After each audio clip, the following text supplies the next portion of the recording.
Eugene Park is with us. Eugene's a regular guest on our show, associate pastor of True North Church in Palo Alto, California, host of a podcast we love called Off the Pulpit. Eugene, welcome back. Hey, good to see you guys. Yeah. Hopefully conflict-free on your guys' end. Yeah, we're good. But, none of us are ever conflict-free in life. I mean, it's just there are a lot of significant things that obviously happen in people's families. But there's everything now from the conflict with your next door neighbor to conflicts with work. I was just talking to a guy yesterday who's really psychologically struggling with going back to work. He really is afraid of going back to work. He's afraid of engaging. He feels like he's lost his edge, and his boss is really breathing down his neck about. I mean, it's a lot right now. Yes, and especially on the road, because I've been driving a little bit more post-COVID, and you feel that tension coming up. It's weird out there, isn't it? It does, especially when you're not used to it. But I think to Kathy's point, I do think, even on the political landscape, we've seen conflict almost overflow to dangerous levels in our nation. Yeah. But I do find that actually to be beneficial to a point, because I do think for a lot of us, we were isolated to conflict before. We would avoid conflict. We'd be passive aggressive individually, maybe even as a nation too. And there are things that conflict brings about that are damaging. But I think within a holistic gospel view of conflict, we need to see it as an opportunity to do ministry. A gospel opportunity is often how I tell my congregants of conflict, and we shouldn't try and avoid it, but to see it as an opportunity God gives us. Okay. So good. Eugene, it's fair to say that, in life, there are people who would, act as lions. And then there are other people who act as lambs, right? Some people just thrive on conflict. Other peoples are repelled by it. They want to run away from it. But like I said, coming in, you can't escape conflict. It's just the nature of being alive. So, in your life, do you have a strategy? Is there something you grab onto? You go, whether it's my wife or my kids or my coworkers or my next door neighbor, this is what I think of when I'm faced with conflict. Yeah, I don't have a strategy I perfectly practice, because I am human and I'm a sinner every day. But I think the things that I try and do is slow down. I think, to your point, I think one of the things to manage conflict well is to understand who you are. If you are a lion, maybe it is time for you to just take some steps back when conflict comes. Maybe you rush too headstrong. If you're more lamb-like, maybe it's understanding, maybe it's an opportunity to kind of press into this awkward, uncomfortable conflict, whether it's with family, coworkers, or the church, or whatever it may be. So I think the first step is just understanding who you are and how you deal with conflict. And I think the second thing, very naive, it will sound like, but prayer. I think conflict can be an opportunity as long as you're having self-control. And I think one thing prayer does is that it kind of slows you down and allows you to see conflict within a quiet and maybe intimate space with you and just God. And the third thing that I always do is I always share conflict with my close friends. With those that I know won't just tell me things that will keep me happy, but that will tell me, hey, you're just being wrong, or you're just being crazy. And I found that community is actually a great opportunity to also minister in conflict, because it opens you up more to those friends that maybe you haven't before. So I try and follow those 3 steps. I don't do it every time. My wife can attest to that, but I try as hard as I can. That's good. Yeah. I think it's hard when there's already a conflict happening and you haven't talked about it yet, but you know that you're going to. And so it's just kind of living in your gut, which is terrible. Like in the shower. Exactly. And, these voices are coming in. And then you're having conversations. Yeah, you're having imaginary conversations in your head between you and the other person, at which point, of course, you're always the smartest one. It's a nightmare. And it is. It's really terrible. But that, I think, to me, is the hardest part, is when I'm angry, I'm so certain that I'm right that it's really hard to remind myself that on the other side of this, I might look back and realize that I was wrong. That is very, very hard. That's something I've been trying to think of in the last couple of years, is trying to think, okay, now looking back on other conflicts I've had, I can see that I was in the wrong. So maybe in this instance, I am too, and try to get to that space in my head at the time, even just allowing for the possibility.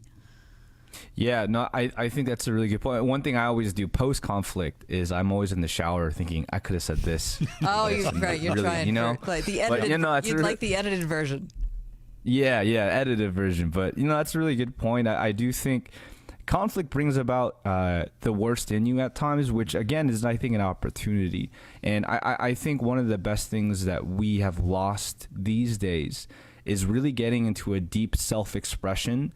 So, for example, I think Twitter, I always bag on Twitter and I use it a lot, but it's a great spotlight of how we deal with everything in the world, that it's quick, it's limited, and it's whatever is wittiest you want to post. Yeah. And oftentimes what I've found is that's not really deep self-expression. That's just your kind of instincts taking over, just tweeting what you want to get hits. I found that we've lost an art of journaling per se, or just kind of having a space where you're no likes, no one watching, but expressing your actual feelings. And because we've lost that fact, I think what happens is when you're not able to kind of correctly identify what's going on, you allow your anger or your emotion to latch onto yourself, and you're not allowing a space between what you're feeling and who you are made in God's image, if that makes sense. Yeah. So one thing that I've been trying to do recently is something that I did in middle school and high school, is journal. It's a weird thing to do, to take an actual pencil, physical pencil, and to write. I found that my handwriting has gotten even worse due to just keyboards and whatever it may be. Yeah. But that act of me slowing down and really, okay, why am I angry? What am I feeling today? It allows you to catch yourself and be like, well, can I see what's actually going on, and slow down for a moment? That's good. Eugene Park is with us. He's a regular guest on our show, associate pastor of True North Church in Palo Alto, California. And I think, to me, that's key, Eugene, right? Slowing down and seeing what's going on instead of, I remember somebody said to me years ago, John, you go from A to Z like in a heartbeat. And I think that's indicative of a lot of people. I'm waiting. I've got everything ready, and boom. It doesn't serve anybody, and then at the end it just blows up the room, and then you got to sort of backtrack to yourself and try to make things work. No, I think you're spot on again. I think one thing, this is actually part of a message I'm preparing this Sunday, but I think we live in a society that forces you to be linear. So meaning, like you said, point A to point B, let's get there as quick as possible. When that happens, when conflict kind of drops into that line, you don't see it as an opportunity. You see it as a something to go around, something to kind of go over as quickly as you can. And I think biblically, when you look at, especially in the Old Testament, how they describe life to be, life is not linear on this earth. As much as we want it to be, it's more cyclical than we let it be, meaning that there's cycles of sin, of habits, of just things, even the seasons. They're not linear. It's almost a circular motion. And I think what we need to understand as Christians is this Western idea of living a linear life also kind of allows us not to see conflicts as opportunities, but just as roadblocks to go over as smooth or as quickly as possible. Let's reconcile quickly. Let's forgive and forget quickly, and just move on and leave it in our past rear view mirror. Right. And that's where being a part of a church community for the long haul, it's not going to happen quickly, because you're going to have to stay with those people, right? So if you're going to live like a transient, like church life, and I'll be at that church for, 6 months, and maybe I won't go to church for a while, and then I'll show up at another church for 3. That is a whole different animal than committing to a family and being with it for a decade or more than a decade, because they see all the worst parts of you. You see all the worst parts of them. It's just... And so a little conflict might carry over a long time, but there also might be much more opportunity for there to be growth and grace and forgiveness, right? That you wouldn't get if you just took off. No, again, spot on. I think one of the hallmarks of a deep, intimate, and gospel-centered community is conflict. If you've never experienced conflict in your church community, something is wrong with you, because they're not perfect and you are obviously not perfect. So you're hiding something, perhaps, right? So one thing that I always think about in the epistles is Apostle Paul is filling the instructions to the church, not with just what to believe, but with one another commands. Forgive one another, bear one another's burdens. And I think what Paul understood, is inspired by God, obviously, is that, again, conflict is one of the deepest opportunities to grow individually and communally. Because think about this, when can you actually practice the gospel without conflict? How can you forgive as Jesus forgave us unless you are in conflict? And this is the thing, we're always in conflict. Right. It's just a matter of how well you're hiding it or not. Right. That's really good. Right. So I see myself, right, whether I'm in traffic and I'm trying to muscle my way through, or I'm speaking to my wife or my kids, for me, again, I'm going to be that lion. The key for me to avoid conflict or try to make amends is to humble myself. And it's so difficult, I think, for a lot of people. And in the moment, it's especially difficult. Humble myself, right? Slow down, think about this, humble myself to get to the heart of the matter, because who wants to live in conflict on a regular basis? Just too difficult. It's too much for me. No, I totally agree. Yeah. All right, Eugene. Terrific to talk to you. One last question.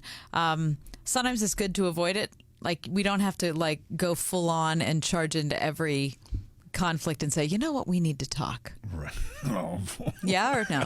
I don't like. No, I totally agree. Again, I good point. I think you don't want to be the guy that has that type of conversation with everyone With in everybody. church where they. Yeah, you know, when pastors see your message, they're like, "Oh, I don't want to show up to coffee with this person." Again, I think that takes a lot of humility, as you mentioned, but also just self-awareness of who you are. You know, some of us thrive off conflict, and that is not healthy because you're using conflict to feed your own ego or your own anger issues. And again, I think it comes down to understanding how God created you to be. If you are a lion, maybe it's a time to step back.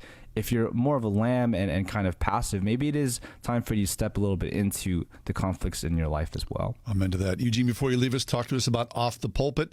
I find it very interesting and extremely well done. Yeah, we have a small podcast. Two of my other Asian American, actually Korean American pastors all across California. I'm in the Bay Area. One's in Los Angeles. One's in the Orange County. And we just discuss about things we can't discuss on the pulpit or we get in trouble. So we have a little podcast to do that too. So one of the things that we talked about is leadership in the church. This most recent episode, that's a little bit inspired by the rise and fall of Mars Hill, the podcast that everyone's been talking about that Mike Cosper's produced. So yeah, if you want to listen, just three Asian American pastors talking about random stuff from NBA to leadership issues, we'd love a follower subscription. That's cool. That's great. Very well done. John and I are looking for a place where we wouldn't get in trouble. If you find that podcasts are great. Okay. Yeah, if you find that place, let us know, Eugene. Thanks, Eugene. Always good to have you with us. Good to see you guys. Eugene Park, do yourself a favor, wherever you find your podcast, Off the Pulpit.